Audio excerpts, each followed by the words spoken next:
हे दोस्तों, तो मैं आप सभी के लिए थ्रोन ऑफ स्टील के लेटेस्ट एपिसोड की एक्सप्लेनेशन के साथ हाजिर हो चुका हूँ। और ये एपिसोड भाई इतना ज़्यादा इंटरेस्टिंग होने वाला है कि मैं आपको बता नहीं सकता। क्योंकि हाउ चैन की आप सामने वाले बंदे से फाइट करने के दौरान पूरी तरह से फटके हाथ में आने वाली है। भाई जान से जाने वाला था कि तभी वहां पर नेक्रोमैंसर स्वयं प्रकट हो जाता है। हाँ भाई, वो लॉकेट जिसने दिया था। तो आप समझ सकते हैं कि इस एपिसोड में हमें नेक्रोमैंसर की पावर के बारे में जानकारी मिलने वाली है। साथ ही साथ ये पावर भाई इतनी ज्यादा है कि मैं खुद एक पल के लिए हैरान हो गया था कि डीमन लॉर्ड उसके सामने टिक पाएगा या फिर नहीं। भाई बहुत मजा आने वाला है, एंड तक जरूर से देखना। अगर मजा ना आए तो अनसब्सक्राइब ठोक देना। इस एपिसोड की स्टार्टिंग में हमें हाउ चैन को दिखाया जाता है जिसने कि अपनी स्वॉर्ड का यूज करते हुए सामने वाले बंदे पर अटैक कर दिया था, जिसकी वजह से हम देखते हैं कि भाई एक प्रकार के इल्यूजन में चला जाता है, जहाँ पर हम देखते हैं कि जो मून डीमन लॉर्ड होता है वह सामने वाले बंदे से बोल रहा होता है कि आखिरकार हम होली पास पर आक्रमण करने वाले। यह जानकारी किसी न किसी प्रकार ह्यूमन तक पहुंच गई है। यह जानकर सामने वाला बंदा कहने लगता है कि हाँ आप सही बोल रहे हैं, क्योंकि ऐसा मुझे भी लग रहा है। क्या हमारे जो मून पैलेस है उसमें किसी प्रकार के जासूस तैनात हैं? यह जानकर जो डीमन लॉर्ड होता है वह कहने लगता है नहीं, यह तो बिल्कुल भी संभव नहीं है, क्योंकि आप जानते हैं कि मून पैलेस की लोकेशन काफी ज्यादा सीक्रेट है। यहाँ का कोई घुसपैठिया ही होगा चूंकि यहाँ के सारे नियम कानून और जो जानकारी वह सामने वाली ह्यूमन ट्रांसफर कर देता है। आखिरकार यह कौन है इसके बारे में तुम जानकारी प्राप्त लगाओ, और ऐसा वह आदेश एक प्रकार के सेवक को दे देता है। तभी हम देखते हैं कि जो मून डीमन लॉर्ड होता है वह सामने वाले बंदे जो कि अभी तत्काल समय में हाउ चैन से फाइट कर रहा है उससे कहने लगता है कि देखो तुम होली पास पर जाना, तुम जानते हो कि तुम फर्स्ट लेवल के डीमन हो, तुम्हें हराना नामुमकिन होगा और तुम्हें एक सौभाग्य प्राप्त हुआ। किसका? ह्यूमन जाति को जड़ से खत्म करने का। बहुत सारे ह्यूमंस को तुम्हें मारने के लिए मिलेगा, जिससे कि तुम्हें एक प्रकार का सेटिस्फेक्शन भी मिल जाएगा। यह जानकर जो वह सामने वाला बंदा होता है जिसका नाम है लॉर्ड की पता चला है, तो वह इसके लिए तुरंत ही एग्री हो जाता है। साथ ही साथ जो लॉर्ड की है वह मून डीमन लॉर्ड का राइट हैंड आप समझ सकते हैं, क्योंकि इसकी ज्यादा ट्रस्ट और कोई नहीं कर सकता। तभी हम देखते हैं कि मून डीमन किंग और उनको बताएं जो ये कहने लगता है कि देखो कि अगर तुम इस पूरे के पूरे प्लान यानी कि जो होली पास है उसे अपने हाथों में कब्जा कर लेते हो तो तुम्हें मैं लॉर्ड बना दूंगा, मतलब एक प्रकार का लॉर्ड किंग जिस प्रकार ये है। तो इस बात को सुनकर जो लॉर्ड की होता है वह तुरंत इसके लिए एग्री हो जाता है। हमें प्रेजेंट कंडीशन का समय दिखाया जाता है जहाँ पर हाउ चैन के अटैक का असर लॉर्ड की पर बिल्कुल भी नहीं हो रहा था। और तभी हम देखते हैं कि इनके बीच में आइकॉनिक लेवल की कॉम्बैट फाइट शुरू हो ही जाती है, जहाँ पर वह एक दूसरे को काफी ज्यादा अच्छी टक्कर दे रहा है। तभी लॉर्ड की अपनी पावर की सहायता से सारे के सारे वहां पर मौजूद बंदों को एक प्रकार के इल्यूजन में डालना शुरू कर देता है, जिसकी वजह से हम बेंजुआन, सीमा सियान, शायर और बहुत सारे बंदों को देखते हैं जो कि उसी के इल्यूजन में फंस चुके थे। हाउ चैन यह जानकर हैरान हो चुका था कि यहाँ पर आखिरकार क्या चल रहा है, उसके टीममेटों के साथ हो क्या रहा है।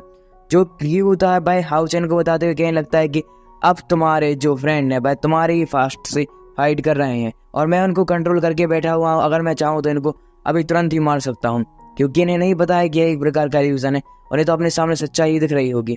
हाउ चैन और भी ज्यादा हैरान होती है, अपनी पावर की सहायता से सामने वाले लॉर्ड की पर अटैक करना शुरू कर देता है। चूंकि आप जानते हैं कि लॉर्ड की फर्स्ट ग्रेड का डीमन किंग है, तो हाउ चैन की किसी भी अटैक का असर उस पर बिल्कुल भी नहीं हो रहा था। हाउ चैन हार ना मानते हुए अपनी वहां पर ड्रैगन टेक्निक को परफॉर्म करना शुरू कर देता है। यस ड्रैगन टेक्निक को देखकर लॉर्ड की काफी ज्यादा इम्प्रेस दिखाई दे रहा था। वह कहने लगता है कि वाह तुम्हारे पास नहीं ज्यादा ही खास टेक्निक है, पर क्या ही बात है, तुम्हारे पास नहीं ज्यादा होली स्वॉर्ड भी है, तुम मुझे एक प्रकार से टच भी नहीं कर सकते। अगर तुम डीमन से मिल जाते हो तो हाँ मैं तुमसे वादा करता हूँ कि तुम्हें एक दिन बहुत ज्यादा बड़ा डीमन लॉर्ड बना ही दूंगा। हाउ चैन कहने लगता है कि मैं अपनी जिंदगी भर ह्यूमन को ही प्रोटेक्ट करूंगा, और ऐसा कहते हुए वह ड्रैगन से सीधा ही अटैक कर देता है लॉर्ड की पर। चूंकि हम देखते हैं कि लॉर्ड की ने हाउ चैन की अटैक को नैलिफाई करने के लिए अपना एक अटैक अपेयर पहले से ही कर लिया था, इसकी वजह से वहां पर एक प्रकार की स्पेशल कॉर्न अपेयर हो जाती है जो कि काफी ज्यादा ही पावरफुल लग रही है। और जैसे ही इन दोनों के अटैक आपस में टकराते हैं कि वहां पर एक बहुत ज्यादा बड़ा ब्लास्ट हो चुका था। ब्लास्ट के इम्पैक्ट की वजह से हाउ चैन तो पीछे हो जाता है, पर लॉर्ड की को किसी प्रकार का इम्पैक्ट दिखाई भी नहीं देता। पर तभी हाउ चैन हार ना मानते हुए अपनी किसी प्रकार की एक और टेक्निक को परफॉर्म करता है, जिसकी वजह से वहां पर एक स्पेशल बॉल अपेयर हो जाती है और हाउ चैन ने उस स्पेशल बॉल का यूज करते हुए फिर से लॉर्ड की पर अटैक कर देता है। चूंकि यहाँ पर इन दोनों के अटैक फिर से आपस में टकरा जाने के कारण हाउ चैन ही पीछे फिसल चुका था। इसके बाद हमें दिखाया जाता है कि इनके बीच में हाउ चैन ने अपनी एक पूरी पावर का यूज करते साथ ही स्लैशिंग अटैक क्रिएट कर दिया था, जिसकी वजह से हम देखते हैं कि हाउ चैन का वह स्लैशिंग अटैक लॉर्ड की पूरी तरह से ही रिवर्स कर देता है, जिसकी वजह से बस तुरंत ही जाकर हाउ चैन को ही लग जाता है। और हाउ चैन इतनी ज्यादा अटैक को सहन करने की वजह से काफी ज्यादा इंजर्ड हो गया है। पर तभी हाउ चैन हार ना मानते हुए अपने सारे के सारे टीममेटों को देखता है और हम देखते हैं कि भाई एकदम से हवा में फ्लाई करना शुरू कर दिखा था। यह देखकर लॉर्ड की कहने लगता है अच्छा ऐसी बात है, और लॉर्ड की ने अपनी पावर का यूज करते साथ ही हाउ चैन को भी वहां पर किसी प्रकार हाउ चैन के मतलब हाउई और हाउ चैन की सोल को एक दूसरे से हटाना शुरू कर दिया था, हाउचेन को इल्यूजन में डालना शुरू कर चुका होता है। होता भी कुछ ऐसा ही हमें थोड़ी देर बाद का सीन दिखाया जाता है, जहाँ पर हाउचेन एक प्रकार के इल्यूजन में क्रिएट हो चुका है। उसके सामने ही भाई सारी फर्स्ट की मेमोरीज आ रही होती हैं, जो कि उसने कहीं ना कहीं दोहराई हैं, और वह काफी ज्यादा खतरनाक है। जैसे शायर उसको छोड़कर चली गई थी एक वक्त, और शायर को बचपन का सीन भी दिखाया जाता है, जबकि हमें दिखाया जाता है कि जब वह गुफा के अंदर गए थे, मॉन्स्टर से फाइट हुई थी, वह सारे के सारे सीन हाउचेन के यहाँ रिपीट हो रहे होते हैं। हाउचेन समझ जाता है कि यह तो इल्यूजन ही है, क्योंकि यह बात तो लॉर्ड की ने पहले ही हाउचेन को बता दी थी। चूंकि यहाँ पर हाउचेन अपनी तलवार का यूज करते हुए फाइट कर रहा था, पर वह भी जानता था कि वह कितना भी कोशिश करके इन सभी को नहीं हरा सकता, क्योंकि यह प्रकार का डोमेन ही है। पर तभी हम देखते हैं कि जो लॉर्ड की होता है वह वहाँ पर अपेयर होते साथ ही हाउचेन पर अटैक करना शुरू कर देता है, और वह हाउचेन की लगातार चटनी बनाता जा रहा था। हाउचेन को समझ में नहीं आता कि भाई आखिरकार किस पर अटैक करे, क्योंकि वह सारे के सारे लोग अपने ही चाहते होते हैं, क्योंकि उसके टीचर भी उस पर अटैक कर रहे थे। चूंकि सारे भी अटैक करने के लिए एकदम से आती है कि लॉर्ड की उसके साथ अपना स्थान एक्सचेंज कर लेता है, और चूंकि वह उस पर अटैक कर देता है। यहाँ पर हम बहुत सारे कॉम्पिटिटर को भी देख सकते हैं, मतलब हाउचेन की यहाँ पर बैंड बच चुकी है, क्योंकि वह अपने साथियों से तो फाइट कर ही नहीं सकता, क्योंकि यहाँ पर उसे पता है इल्यूजन है, पर फिर भी शायर को कैसे छोड़ सकता है यार। तो तभी हमें दिखाया जाता है कि लॉर्ड की बहुत ही ज्यादा अपनी इल्यूजन पावर का यूज करते हुए हाउचेन को प्रताड़ित करना शुरू कर चुका था। कि तभी यहाँ पर एक ट्विस्ट आ जाता है, क्योंकि आप जानते ही हैं कि हाउचेन के पास्ट में तो ऑस्टन ग्रिफिन भी था। तो हाँ, वहाँ पर ऑस्टन ग्रिफिन यानी कि हाउ ई की पास्ट की मेमोरीज अपेयर होना शुरू हो जाती हैं। क्योंकि यहाँ पर इल्यूजन में तो हाउ ई भी फंसा है भाई। तो ऑस्टन ग्रिफिन को देखकर यहाँ पर लॉर्ड की फट के हाथ में आ चुकी थी। भाई कहीं लगता है कि यह असंभव है, यह ऐसा नहीं हो सकता, ऐसा नहीं हो सकता। और ऐसा कहते हुए पीछे लगातार जा रहा था, उसके कदम पीछे होना शुरू हो जाते, पर हाउचेन ने उसके ही डोमेन में एक प्रकार की चाल को खेल दिया है। भाई हाउई के साथ अपना स्थान एक्सचेंज कर दी, साथ ही शॉर्ट से अटैक कर देता है लॉर्ड की पर, जिसकी वजह से हम देखते हैं कि लॉर्ड की आंख, हाँ भाई आंख इंजर्ड हो जाती है, और उसका डोमेन भी ब्रेक हो चुका था। हाउचेन उसकी डोमेन से बाहर आ जाता है, जबकि हम लॉर्ड की को देखते हैं जैसे कि अब तो गुस्से का पारा बहुत ज्यादा ऊपर बढ़ चुका है। भाई कहीं लगता है कि आज तक कोई बंदा पैदा नहीं हुआ, ह्यूमन जाति में ऐसा कोई भी हाथ नहीं है जिसने कि मेरी आंखों को इतनी ज्यादा ही चोट पहुंचाई।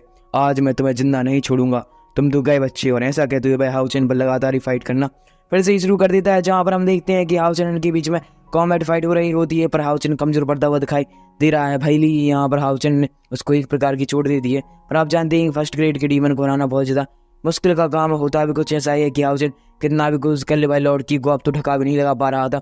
लॉर्ड की अपनी पंचेस का यूज करते हुए, स्लैशिंग अटैक का और भी बहुत सारे टेक्निक का यूज करते हुए हाउचेन को दीवार में मारता है, वहां पर बिल्डिंग में पटकता है। और एक वक्त ऐसा भी आ जाता है कि जब एक बिल्डिंग से जैसे ही टकराता है कि लॉर्ड की को लगने लगा था कि यह तो गया, अब क्या बचेगा यार। पर तभी हमें दिखाया जाता है कि धुआं हट चुका था, वहां पर आ चुकी थी लाइटनिंग स्प्लिट। हाँ भाई लाइटनिंग स्प्लिट ये भी जिंदा है अभी, हाँ बहुत दिनों से दिखाई नहीं गई है, पर भाई अपनी पावर का यूज कर दी, साथ ही लाइटनिंग एनर्जी को हमारे हाउचेन को ट्रांसफर करना शुरू कर देती है। यह देखकर लॉर्ड की हैरान हो जाता है कि इस बंदे के पास इतनी ज्यादा ही खास ट्रेजर कैसे ही हो सकते हैं यार, कैसे हो सकते हैं। और यह जानकर लॉर्ड की कहीं लगता है अब ये लाइटनिंग स्प्लिट हमारी हो ही जाएगी। पर तभी हम देखते हैं कि हाउचेन ने अपनी पावर की सहायता से सारे के सारे जो उसके टीममेट होते हैं उन्होंने भी एक प्रकार की ट्रेजर की सहायता से, जो कि उन्होंने अटैच करके रखा हुआ है, सारी की सारी स्पिरिचुअल पावर हाउचेन के अंदर ट्रांसफर करना शुरू कर चुके थे। और यहाँ पर हाउचेन यह जानकर हैरान हो चुका था कि उसके टीममेट उस पर भरोसा करते हैं, भले ही वह इल्यूजन में क्यों ही ना फंसी हैं। हाउचेन कहीं लगता है कि अब मैं अपनी ह्यूमन जाति को बचाने के लिए तुम्हें मारूंगा लॉर्ड की। और ऐसा कहते हुए अपनी लाइटनिंग स्पीड से कह देता है कि तुम मेरे अंदर समा। और हम देखते हैं कि जैसे ही लाइटनिंग स्पीड हाउचेन के अंदर चली जाती है कि हाउचेन की पंख निकल चुके थे। भाई हवा में पहले से ही फ्लाई कर सकता था आप जानती है, तो वहाँ पंख की सहायता से फ्लाई करते हुए अब भाई लॉर्ड की से कॉम्बैट फाइट करने में लग चुका था। जहाँ पर इन दोनों की फाइट आइकॉनिक लेवल की होती है, फिर से कॉम्बैट फाइट कर रहे होते हैं यहाँ वहाँ और चलकूद करते, साथ ही आसपास की बिल्डिंग को तोड़ना शुरू कर देती है। हाउचेन की स्पेशल पावर एकदम से बढ़ जाती है, क्योंकि उसने अपनी टीममेटों की पावर भी ले ली है। पर लॉर्ड की को तो कोई फर्क भी नहीं पड़ रहा था, वह तो अपनी सिंगल एबिलिटी का यूज करते साथ ही हाउचेन को फिर से धकेलना शुरू कर देता है। हाउचेन ने यहाँ पर अपनी एक बहुत ज्यादा पावरफुल टेक्निक का यूज करने का डिसाइड कर लिया है, क्योंकि वह जानता था कि अब उसे कुछ ना कुछ तो करना ही होगा, क्योंकि अगर ऐसा चलता रहा उसके सारे ह्यूमन मारे जाएंगे। और उसके पास नहीं ज्यादा ही टाइम भी नहीं, मतलब टाइम एबिलिटी है, मतलब जो लाइटनिंग स्पिरिट है भाई कम से कम 2 मिनट से ज्यादा उसके अंदर नहीं रह सकती, उसकी स्पिरिचुअल पावर इतनी ज्यादा चलेगी। तो यहाँ पर हाउचेन अपनी एक बहुत ही ज्यादा पावरफुल टेक्निक को अपेयर कर लेता है, जिसकी वजह से हम देखते हैं कि वहां पर एक प्रकार का गेट ओपन हो चुका है, जिसमें कि एक खास टेक्निक जिसका नाम है होली स्लैशिंग टेक्निक अपेयर हो जाती है। हाउचेन की शॉट इतनी ज्यादा ही पावरफुल लग रही थी, क्या बता उसमें आसपास की स्पिरिचुअल एनर्जी एकत्रित होकर एक स्लैशिंग अटैक के रूप में सीधा ही अटैक कर देती है लॉर्ड की पर। लॉर्ड की चूंकि काफी ज्यादा ही पावरफुल था, पर वह जानता था कि वैसे अटैक को सहन तो कर लेगा पर आसानी से नहीं। वह अपने अटैक को सहन करने के लिए अपने ऊपर एक प्रकार की सील बैरियर को क्रिएट कर लेता है, पर उसका कोई फायदा नहीं होता। हाओ चेन का वह होली स्लेशिंग अटैक इतना ज्यादा ही खतरनाक था कि मैं आपको क्या ही बता सकता हूँ। आसपास की बिल्डिंगें, रास्ता, सब कुछ उसके सामने जो आ रहा था वह टूटता जाता है और वह स्लेशिंग अटैक एक पल के लिए लॉर्ड की को भी लग जाता है। जैसे ही धुआं हटता है उधर चलता है कि लॉर्ड की छाती में एक प्रकार का कट लग चुका है। हाओ चेन भी अब पुराने रूप में वापस आ चुका है क्योंकि हाओ चेन की पावर खत्म हो चुकी है। हाओ चेन देखता है कि उसके सारे के सारे जो टीम मेट है वह काफी ज्यादा इंजर्ड हो चुके हैं। हाओ चेन उनसे माफी मांगता है, पर तभी हम देखते हैं कि लॉर्ड की कहने लगता है कि तुम पहले ह्यूमन मलिक हो जिसने की मुझे इतनी ज्यादा चोट पहुंचाई और मैं तुम्हें यहाँ से मारे बिना नहीं जाने वाला हूँ। और हम देखते हैं कि हाओ चेन यह जानकर हैरान हो चुका था कि लॉर्ड की अभी भी नहीं मरा है। हाओ चेन ने वहां पर अपनी एक टेक्निक का परफॉर्म करना फिर से शुरू कर दिया होता है, पर लॉर्ड की जो कि अपनी स्वॉर्ड का यूज करते साथ स्पेशल पावर की सहायता से हाओ चेन पर एक ऐसा पावरफुल अटैक कर देता है कि क्या ही बता सकते हैं। हाओ चेन को सामने अपनी मृत्यु दिख रही थी, मृत्यु मौत डेड। हाँ, तो हम देखते हैं कि जैसे ही वह अटैक हाओ चेन को लगने ही वाला था, हाओ चेन कहने लगता है कि मैं तुम सारे के सारे टीम मेटों को मेरे साथ बिल्कुल भी नहीं ले जाने दूंगा। वह उस ट्रेजर को तोड़ देता है जिसकी वजह से यहाँ पर अटैचमेंट लगा हुआ था, क्योंकि हाओ चेन को जितने अटैक लग रहे थे उसके टीम मेटों के ऊपर भी ट्रांसफर होना शुरू हो चुके थे। हाओ चेन नहीं चाहता कि अगर यह अटैक उसको लगा तो उसके सारे टीम मेट भी मर जाएंगे। टीम मेटों को बचाने के लिए हाओ चेन उसे तोड़ देता है। साथ ही साथ जैसे ही वह उसे लगने ही वाला था कि तभी वह लॉकेट नेक्रोमेंसर का चमक उठता है और आवाज आती है कि किसने, हाँ भाई, किसने मेरे स्टूडेंट को परेशान करने का ट्राई किया, जान से मारने वाले थे क्या। और वहां पर नेक्रोमेंसर की सोल अपेयर हो जाती है और वह अपेयर इतना ज्यादा खतरनाक लग रहा था कि क्या ही बता सकते हैं। और हम देखते हैं कि जैसे ही नेक्रोमेंसर वहां पर आता है कि जो वह लॉर्ड की था उसका शरीर फ्रीज होकर टूट जाता है। हाँ भाई, फ्रीज हो गया, टूट गया। हाओ चेन इतनी ज्यादा पावर को देखकर और भी ज्यादा हैरान हो जाता है। नेक्रोमेंसर आते साथ कहने लगता है, हाओ चेन तुमने मुझसे एक मदद क्यों नहीं मांगी, क्योंकि तुम मेरी सक्सेसर हो और मैं जानता हूँ कि तुम्हें बचाना मेरा काम ही है यार। स्टूडेंट को कौन नहीं बचाएगा टीचर, तो एक बार के लिए मदद मांग ली थी। पर तभी हम हाओ चेन को देखते हैं जो कि उनके सामने ग्रीट करता है। नेक्रोमेंसर अपनी पावर की सहायता से फिर से लॉर्ड की के शरीर को अटैच करते हुए उसी फिर से अपेयर कर देता है। कहने लगता है कितनी ज्यादा आसानी मौत मैं तुम्हें बिल्कुल भी नहीं देना चाहता। वह अपनी पावर की सहायता से वहां पर एक प्रकार के रोबोट को अपेयर कर देता है, मतलब उसी प्रकार के कंकाल को कह सकते हैं, स्केलेटन। उसके हाथ में एक हथौड़ा था भाई, और वह हथौड़ा से लॉर्ड की पिटाई करना शुरू कर देता है। एक बात बताओ, लॉर्ड की भाई फर्स्ट ग्रेड का डीमन किंग है, ठीक है, और वो एक क्या नाम, वो कंकाल हथौड़े से इतनी ज्यादा पिटाई कर रहा होता है, इधर से मारता है तो अर्थ के एटमोस्फेयर के बाहर। समझ गए कितनी ज्यादा इसकी स्पीड होगी, वेलोसिटी, इसके वेलोसिटी से भी ज्यादा, क्योंकि मैं साइंस का स्टूडेंट हूँ। तो हम देखते हैं कि हाओ चेन इतनी ज्यादा पावर को देखकर हैरान हो जाता है, जबकि हम देखते हैं कि जो वह कंकाल था वह थोड़े से मारते मारते मून पर लेकर आ जाता है और एक पंच मारता है कि जो लॉर्ड की था उसका फेस आर पार हो जाता है, और जो वह प्लेनेट था जिसके ऊपर लॉर्ड की पहुंचा था वह प्लेनेट भी डिस्ट्रॉय हो चुका था। हाँ भाई, इधर इधर वो नहीं है साइंस वाइंस का, प्लेनेट डिस्ट्रॉय हो चुका है, पावर ज्यादा इंपॉर्टेंट है। हाओ चेन ये जानकर और भी ज्यादा हैरान हो जाता है, जबकि हम नेक्रोमेंसर को देखते हैं जो कि अपनी पावर की सहायता से हाओ चेन की सारी इंजरी को फिर से रिपेयर कर देता है। उसकी जो लाइटनिंग मदर स्प्रिट की एनर्जी थी उसे भी फिर से रिपेयर कर देता है और फिर चला जाता है वहां से। और जाने से पहले एक बात जरूर कहता है कि हाओ चेन, मैं तुम्हारी हर बार प्रोटेक्शन नहीं कर सकता, इसलिए मैं तुमसे चाहता हूँ कि तुम नेक्रोमेंसर के टावर की फर्स्ट फ्लोर पर तुम मुझसे आके मिलो जल्दी जल्दी। तुम्हें उस सारी कंपटीशन को क्लियर करना है, जिसकी वजह से तुम्हारे पास इतनी ज्यादा पावर बन जाएगी कि तुम छोटी मोटी बंदों को तो आसानी से हरा दोगे। हाओ चेन कहने लगता है ओके ठीक है। हाओ चेन जैसे ही ठीक होता है कि वहां पर सारे के सारे लोग भी उसके मर जाने के कारण, मतलब जो लॉर्ड की था मर गया था, जिसके वजह उसका इल्यूजन भी टूट जाता है। सभी हाओ चेन को देखकर हैरान हो जाते हैं क्योंकि हाओ चेन हवा में फ्लाई कर रहा था। कहने लगते हैं हाओ चेन और इसी के साथ हमारी पार्टी पर एंड हो जाता है।